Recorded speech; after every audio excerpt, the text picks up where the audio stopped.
Not his trophies. I'm saying they don't. Nobody cared about the mile-and-a-half wins. It's like that's. Then how come they're bringing them back? How come they're bringing back Chicagoland? How come they're bringing all this stuff back if no one cares about it? Because they got a new car and it actually races. He had no rivalries. He had no. Today, we're going to fight over one thing: Jeff Gordon versus Jimmie Johnson. Who do you have in this debate? Let's go to it.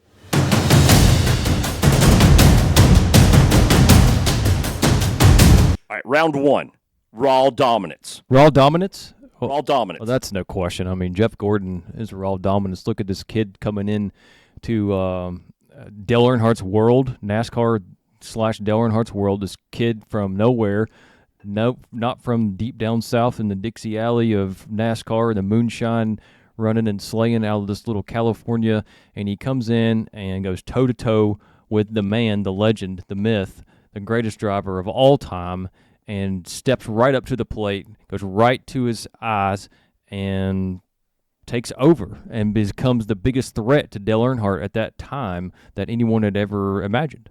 Yeah, but the biggest threat of all time came from Jimmie Johnson. 5 titles in a row, 35 wins during that time, 30%.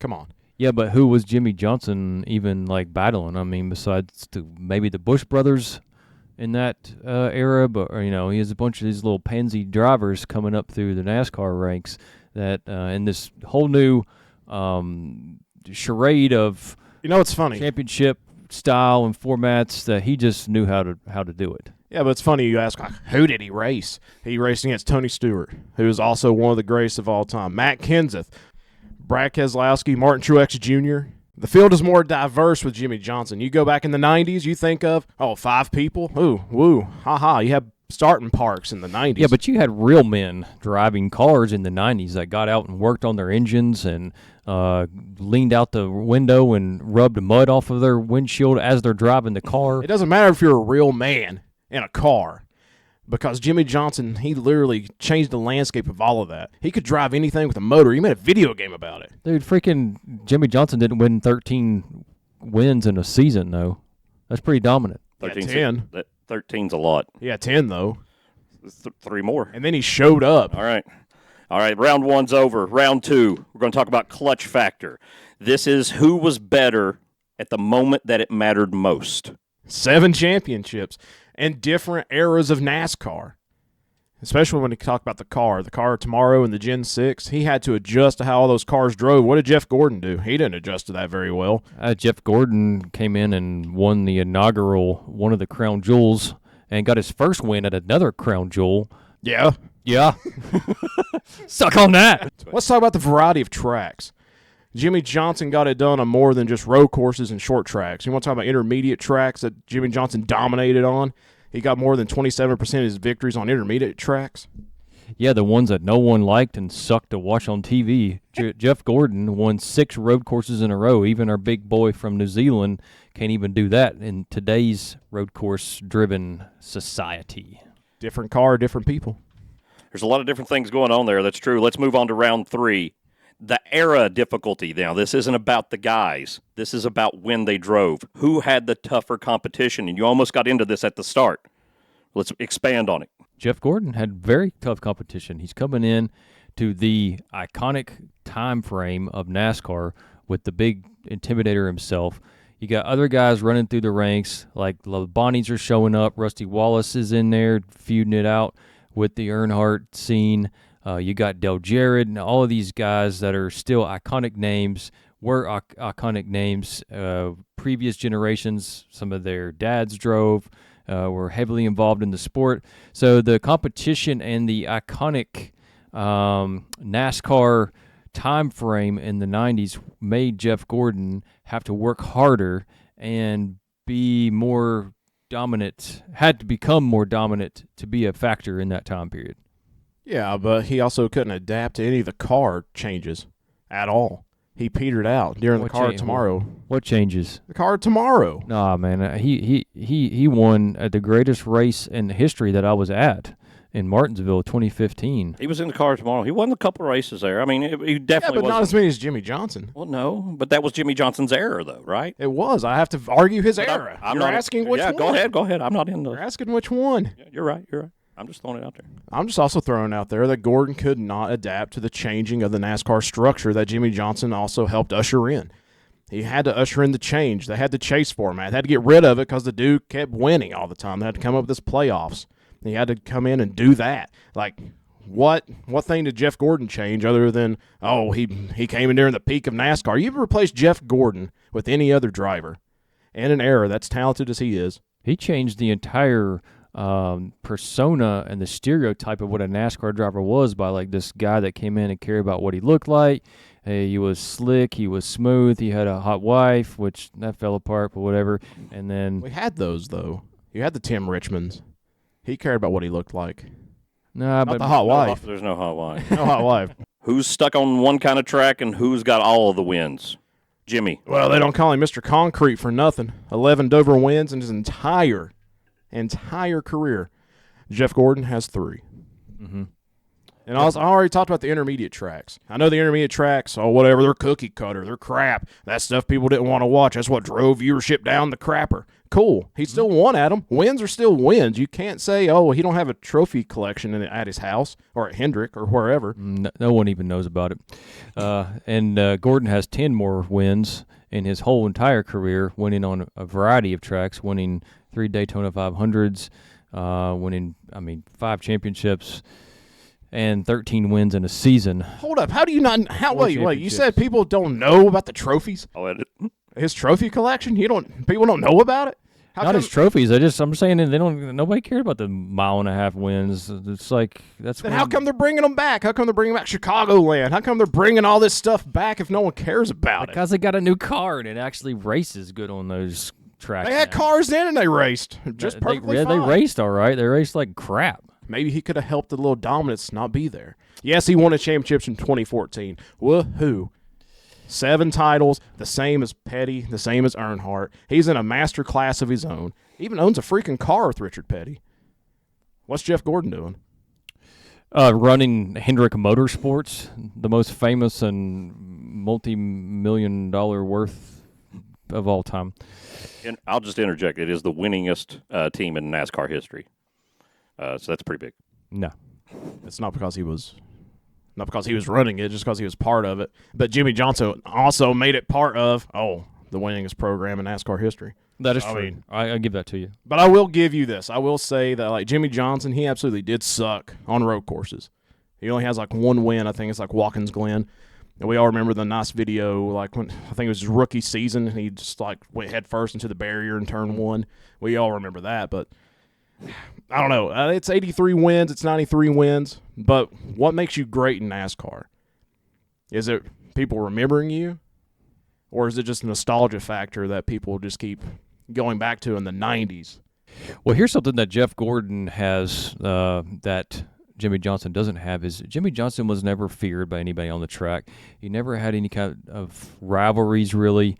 Gordon was always involved with some bump and run rivalries. He was always a factor at short tracks. I saw a lot of Bristol races where him and Rusty were jacking each other up. He had 9 Martinsville wins. I mean, the guy was always like beating and banging and wasn't afraid to get out and run his mouth or shove somebody or whatever. Jimmie Johnson, he's just kind of like this dude that just plays golf outside of his car when he gets out of the car and just stands there on pit Yeah, road. but let's also take a gander at who actually owned that car, that 48 car. It was Rick Hendrick and Jeff Gordon. Jeff Gordon believed enough in Jimmie Johnson to take part ownership of the 48 car. So what does that mean?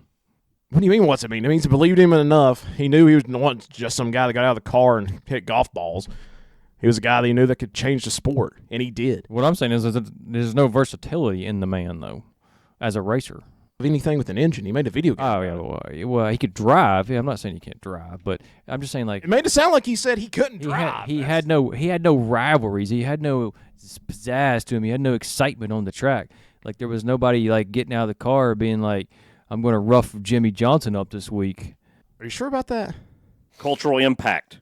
Who changed NASCAR more, Jeff Gordon or Jimmie Johnson? Jimmie Johnson. He changed it more. I mean, they literally had to change a way for him to stop winning championships. And had to change the car. I mean, the cultural impact of Jimmie Johnson on the sport is still felt today. Like, they brought the chase back. Just because It doesn't mean anything. That doesn't have anything to do with Jimmie Johnson, him bringing the chase back today. Did they change the car because of Jimmie Johnson? I believe they did. They went from the car to tomorrow to the Gen 6 car just based upon the dominance of Jimmie Johnson. Like I said, like 30% of his race wins came in the car tomorrow, which is insane. It's insane. It's almost 31%, but I rounded down. So what you're saying, what I agree with, and then what I'm hearing is Jimmie Johnson changed the way that NASCAR functions and the mechanics and that whole piece of it. He didn't change the culture of it like Gordon did, because Gordon came in, like I said, as this new kid, Wonder Boy. They had the Rainbow Warriors thing. They had this crazy paint scheme, and there was just this whole like slick California kid that rolled in and changed culture away from this grit, blue collar, I'm going to get out like Earnhardt and work on my engine in the middle of the race. The legacy test. 100 years from now, who will be perceived as being possibly the greatest driver of NASCAR history, Jimmie Johnson or Jeff Gordon? Depending on how people look at that, if you're looking at just like stats, if you're looking just at the stats and you have no clue, you were not living in that moment and you were not involved in the culture of that moment, you would probably say Jimmie Johnson. But I'm a person who is a realist and likes to actually experience what I'm saying and live in a part of that. So that's why that if someone takes the time to do the proper research, they will say that Jeff Gordon is the greatest driver of that era. Yeah, we're talking about era. And, yeah, if we're talking about the eras, yeah, Jeff Gordon wins his era. There's no one that's going to compare to Jeff Gordon in that time frame. If we're talking about eras, we're talking about the wrong thing. We need to talk about who's the best of these two drivers. They were both in the same era. Gordon had a different era when he first came through. Well, yeah. They were intermixed, yes, but it wasn't until later in Jeff Gordon's career. So are you only comparing the start of Jeff's career and the end of Jimmy's, and that middle overlapping, they're the same era, they cancel each other out, and so we're just saying very much like 90s, 95 through 99, and then when Jeff left 2015, so 16, that's bad years for Jimmie Johnson, actually, to getting up there, if you get to the end of Jimmie Johnson's career. Yeah, the end of Jimmie Johnson's career is not the best ever, but, I mean, he already filled his legacy before those bad years. 7 championships, 5 of them in a row. No one's ever going to do that again unless something just randomly happens with Kyle Larson and he just pops off and has 5 in a row. Or, if, God, who knows, like Christopher Bell finally figures a way out to win 1 and he wins 5. But that's never going to happen again. Like Kelly Yarborough won 3, and it took how many years to catch up and get that done? Because he's unprecedented. So I really think, like, when you look at the raw stats of not only Jimmie Johnson and Jeff Gordon, let's take the playoffs and the chase and stuff like that out of it. Jimmie Johnson beat Jeff Gordon in the chase way more times than Jeff Gordon beat Jimmie in those same time. Like, they had the same opportunity to win the same amount of races and the same championships. They always were in the chase. They're always in the playoffs, whatever. Jimmie always came out on top, usually outside of like 2014. Adaptation, a quick adaptation to a new thing. Which was my whole point. Is like he was better at adapting than Gordon was. Like, I mean, it's not Jeff's fault. It's not Jimmy's fault that NASCAR had to change a direction into more technology and getting drivers out from underneath the hood. Like, that's not either one of their faults. That's just how the sporting world has went to more computer-based, more wind tunnel, more all that stuff. It's more controlled by a computer than it ever has been, ever. And it's not their fault. That's just the way the sporting world went. So we can't dog that. That was going to happen irregardless. So maybe Jimmie Johnson's just a little bit more tech savvy in adapting to those kind of things than Gordon was. But Gordon had to deal with like real life issues coming in and being this instigator and this dude that's shaking up and just stirring the pot over all these eclectic personas that were a part of. All right. People hate Jeff Gordon. People hated Jeff Gordon to a core. My grandma called him snot nose. She hated that man. And growing up, Jeff Gordon was in my household. If it wasn't a Ford, we hated it. So therefore, I hated Jeff Gordon. We didn't really like Dale Earnhardt in my house. I know that's kind of crazy and whatever, but welcome to Blue Car Appalachia. Like, that's what happens. And can people say they hate Jimmie Johnson? They can. But for what reason? Exactly. That is my point. That's the thing. That's what proves my point here for this entire thing is that in itself.